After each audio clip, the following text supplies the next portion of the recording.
I'm Ennsings, your storyteller of the night. So today we're gonna take a look at this little story called Little Snow White.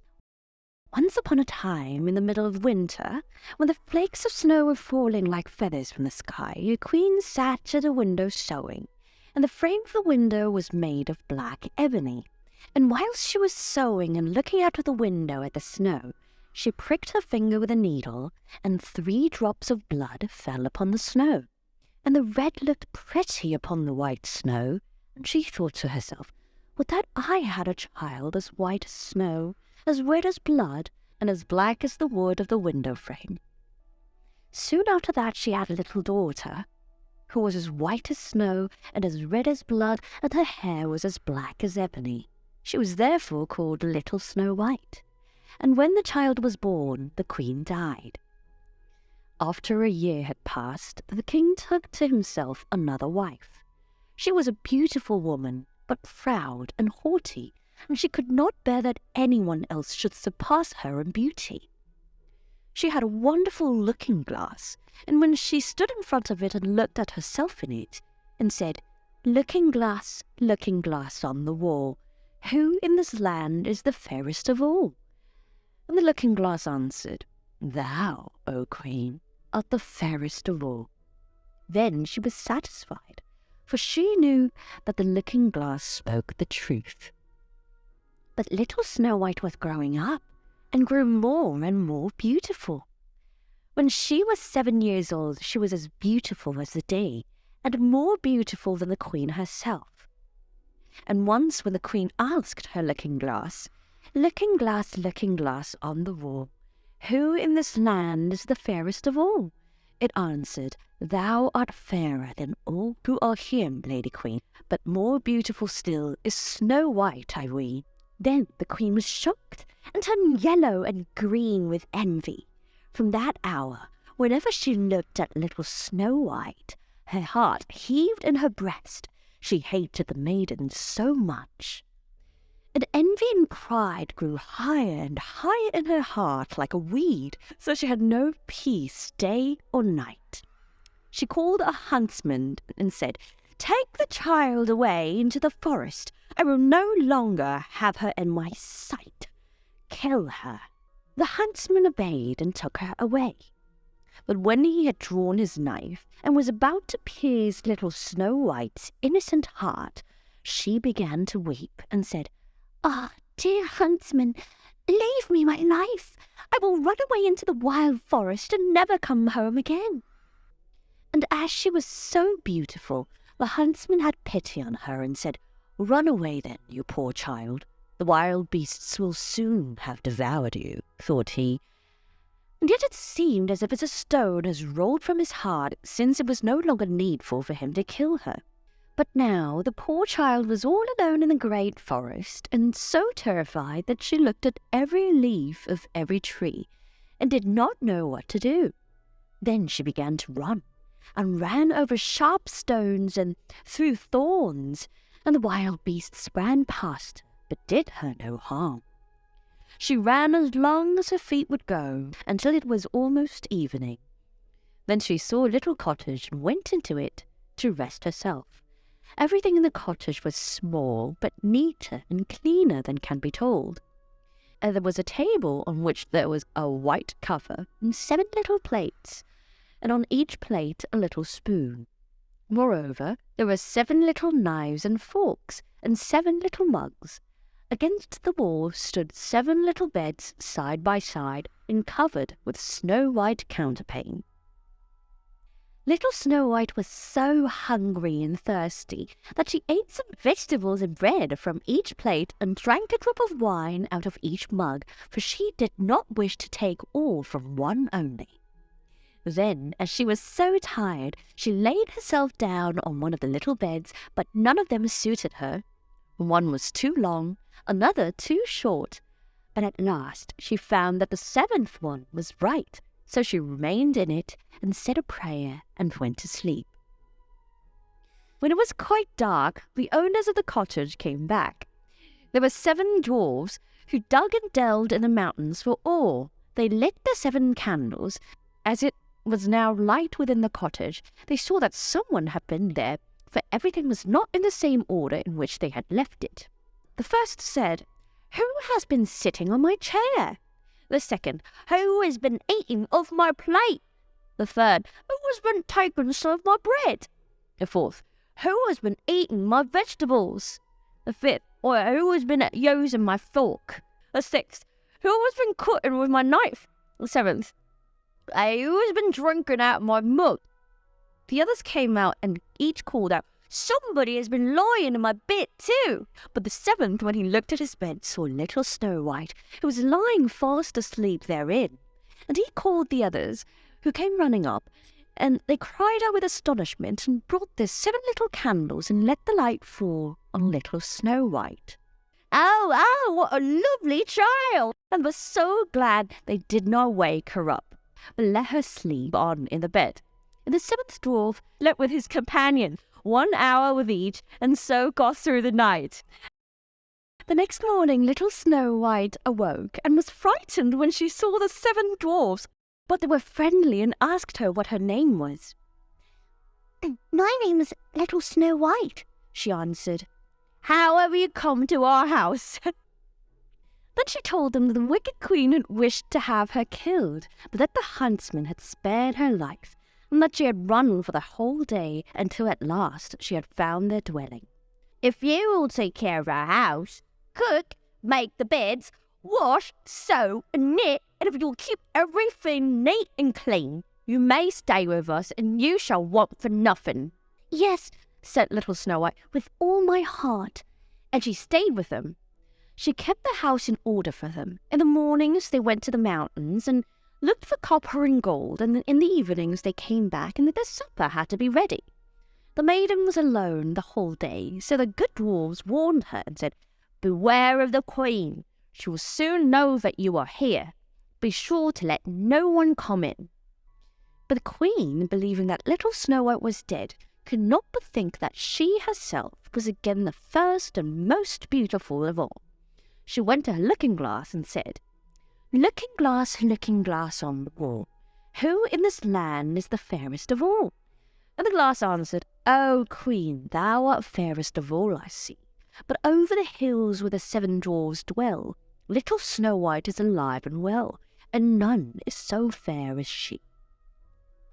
Then she was astounded, for she knew that the looking-glass never spoke falsely, and she knew that the huntsman had betrayed her, for that little Snow White was still alive. And so she thought and thought again how she might kill her, for so long as she herself was not the fairest in the whole land, envy let her have no rest. And when she had at last thought of something to do, she painted her face and dressed herself like an old peddler woman, and no one could have known her. In this disguise she went over the 7 mountains to the 7 dwarfs, and knocked at the door and cried, "Pretty things to sell, very cheap, very cheap." Little Snow White looked out the window and called, "Good day, my dear woman, what have you to sell?" "Good things, pretty things," she answered. "Stay laces of all colours," and she pulled out one which was woven of bright-coloured silk. "I may let the worthy old woman in," thought little Snow White, and she unbolted the door and bought the pretty laces. "Child," said the old woman, "what a fright you look! Come, I will lace you properly for once." Little Snow White had no suspicion, but stood before her and let herself be laced with the new laces. But the old woman laced so quickly and laced so tightly that little Snow White lost her breath and fell down as if dead. "Now I am the most beautiful," said the queen to herself, and ran away. Not long afterward, in the evening, the 7 dwarfs came home. But how shocked they were when they saw the dear little Snow White lying on the ground, and that she neither stirred nor moved, and seemed to be dead. They lifted her up, and as they saw that she was laced too tightly, they cut the laces. Then she began to breathe a little, and after a while came to life again. When the dwarfs heard what had happened, they said, "The old peddler woman was no one else than the wicked queen. Take care of it. No, and let no one come in when we are not with you." But the wicked woman, when she had reached home, went in front of the glass and asked, looking glass on the wall, "Who in this land is the fairest of all?" And it answered as before, "O Queen, thou art fairest of all I see, but over the hills where the 7 dwarfs dwell, little Snow White is alive and well, and none is so fair as she." When she heard that, all her blood rushed to her heart with fear, for she saw plainly that little Snow White was again alive. "But now," she said, "I will think of something that shall put an end to you." And by the help of witchcraft, which she understood, she made a poisonous comb. Then she disguised herself and took the shape of another old woman. So she went over the 7 mountains to the 7 dwarfs, knocked at the door and cried, "Good things to sell! Cheap, cheap!" Little Snow White looked out and said, "Go away! I can't let anyone come in." "I suppose you may look," said the old woman, and pulled the poisonous comb out and held it up. It pleased the maiden so well that she let herself be beguiled and opened the door. While they had made a bargain, the old woman said, "Now I will comb you properly for once." Poor little Snow White had no suspicion, and let the old woman do as she pleased. But hardly had she put the comb in her hair, and then the poison in it took effect, and the maiden fell down senseless. "You paragon of beauty," said the wicked woman, "you are done for now." Then she went away. But fortunately it was almost evening, and the 7 dwarfs came home. When they saw little Snow White lying as if dead upon the ground, they at once suspected the queen.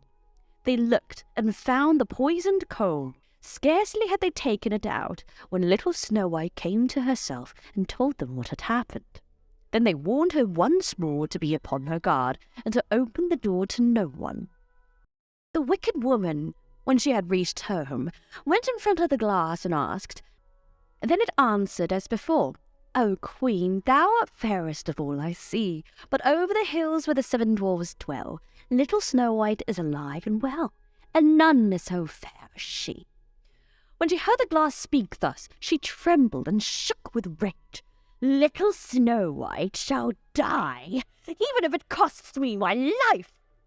Thereupon she went into a secret lonely room where no one ever came, and there she made a very poisonous apple. Outside it looked pretty white, with a red cheek, so that everyone who saw it longed for it, but whoever ate a piece of it must surely die. When the apple was ready, she painted her face and dressed herself as a countrywoman, and so she went over the 7 mountains to the 7 dwarfs. She knocked at the door. Little Snow White put her head out of the window and said, "I cannot let anyone in. The 7 dwarfs have forbidden me." "It's all the same to me," answered the woman. "I shall soon get rid of my apples. There, I will give you one." "No," said little Snow White, "I dare not take anything." "Are you afraid of poison?" said the old woman. "Look, I will cut the apple in 2 pieces. You eat the red cheek, and I will eat the white." The apple was so cunningly made that only the red cheek was poisoned. Little Snow White longed for the fine apple, and when she saw that the woman ate part of it, she could resist no longer, and stretched out her hand and took the poisonous half. But hardly had she a bit of it in her mouth, than she fell down dead. Then the queen looked at her with a dreadful look, and laughed aloud, and said, "White as snow, red as blood, black as ebony wood. This time the dwarves cannot wake you up again." When she asked of the looking glass at home, looking glass on the wall, "Who in this land is the fairest of all? You better answer honestly or I will fucking break you." It answered at last, "O Queen, in this land thou art fairest of all." Then her envious heart had rest, so far as an envious heart can have rest. The dwarfs, when they came home in the evening, found little Snow White lying upon the ground. She breathed no longer, and was dead, certified. They lifted her up, looked to see whether they could find anything poisonous, unlaced her, combed her hair, washed her with water and wine, but it was all of no use. The poor child was dead, and remained dead. They laid her upon a bier, and all 7 of them sat around it and wept for her, and wept 3 days long. Then they were going to bury her, but she still looked as if she was living, and still had her pretty red cheeks. They said, "We could not bury her in the dark ground." And they had a transparent coffin of glass made, so that she might be seen from all sides.